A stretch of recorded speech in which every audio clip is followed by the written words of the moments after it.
vakaras buvo gana įtemptas Ražalių kaimui, nes tiek svečių dar jis nelabai kada ir bematė.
Kur dažnai rinkdavo šeimimas ir gerai leisdavo laiką.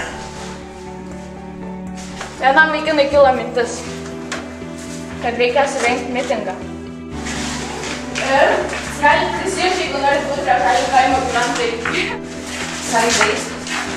Apsimesti ir mitinguoja. Mes go!